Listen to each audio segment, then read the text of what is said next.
바티칸 시국에는 르네상스풍의 주황색, 노란색, 파랑색, 빨간색의 화려한 복장에 타조 깃털을 꽂은 제복을 입고 교황청의 치안과 교황의 안전을 지키는 근위대가 있습니다. 세간에서는 이 컬러풀한 복장이 미켈란젤로와 라파엘의 디자인이라고 하지만 다만 설에 불과하고 그 당시 일반적인 세풍이라고 합니다. 아무튼 이들은 전과가 없는 미혼 남성으로 19세에서 30세 나이에 신장이 최소 174cm 이상의 카톨릭 신자로 스위스 국적을 자격 조건으로 합니다. 박봉임에도 치열한 지원 경쟁에서 선발된 후 칼과 창은 물론 권총 등의 현대 무기와 테러 진압 등의 훈련을 거친 만큼 근위대의 자부심과 명예를 자랑스럽게 여깁니다. 헌데 이탈리아에 있는 교황청의 경비를 왜 스위스 근위대가 맡게 된 것일까요? 아시다시피 스위스는 건국의 아버지 빌헬름 테어, 조크렛, 치즈, 고급 시계와 고객의 개인 비밀을 보호해주는 세계은행 등으로 명성이 높은 국가입니다. 하지만 스위스가 오늘의 부강한 국가로 되기에는 용병의 힘이 컸습니다.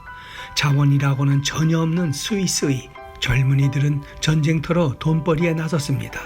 일반적 용병들과 달리 이들은 어느 나라로 파견되든 한 번 고용된 이상 무조건 그 나라를 위해 끝까지 싸워 계약을 죽어도 지킨다는 용맹과 신의로 그 이름을 드높였습니다. 그러던 중 16세기 초 바티칸이 신성 로마 제국의 공격을 받았을 때 맞서 싸우다 189명의 근위병 중 147명이 전사하고 불과 나머지 40여 명의 근위병이 교황을 끝까지 호위해 충성심을 인정받게 되면서 로마 교황청 수비를 맡게 되는 전통이 생겨났다고 합니다. 이뿐만이 아니라 나폴레옹 군대가 로마를 침략했을 때도 용맹하게 싸우다 대부분 전사했으며 히틀러가 로마에 진격했을 때도 독일군의 바티칸 진입을 죽음으로써 막아내기도 했다고 합니다. 이러한 용맹과 신의의 용병들의 몸값은 스위스의 주요 수입원이 되어 오늘의 부강한 나라로 되는 바탕이 된 겁니다. 동시에 이런 신뢰는 스위스 은행업을 키우는 자본이 되기도 했습니다. 용병들은 목숨 걸고 벌었던 돈을 조국의 은행에 맡겼고 이들의 돈은 반드시 지켜야 한다는 사명감이 스위스 은행들의 신뢰를 쌓게 되는 계기가 된 것입니다. 이처럼 스위스를 최고로 만든 모든 산업의 바탕에는 신뢰가 자리 잡고 있습니다. 이 신뢰의 힘 덕분에 오늘날에도 스위스에서는 세계 각국 분쟁의 중재와 비밀회담이 끊임없이 열리기도 하는 이유입니다.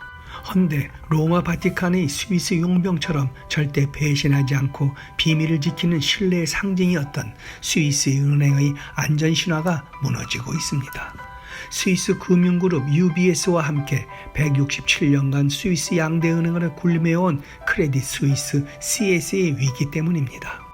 2008년 글로벌 금융위기로 스위스 제일은행 UBS가 부도 위기에 몰렸다가 정부의 구제금융 덕에 겨우 회생한 적이 있지만 이번엔 실리콘밸리 은행 SVB 파산 사태로 말미암아 5,700억 달러 자산을 가진 스위스 제2은행 CS가 곤경에 처하고 있는 겁니다. 실리콘밸리 은행 SVB의 7배의 운용자산을 갖고 있는 CS가 무너지면 제2의 리먼 브라더스 사태를 맞는다는 악몽의 시나리오도 퍼지면서 UBS가 인수하는 길로 접어들고 있는 겁니다. CS의 불행은 불가리아의 마약상의 비자금을 세탁해준 게 들통나면서 시작됐습니다. 결국 크레딧 스위스 CS의 위기는 신뢰의 추락에서 비롯된 셈입니다. 오늘의 영상은 여기까지입니다. 고맙습니다.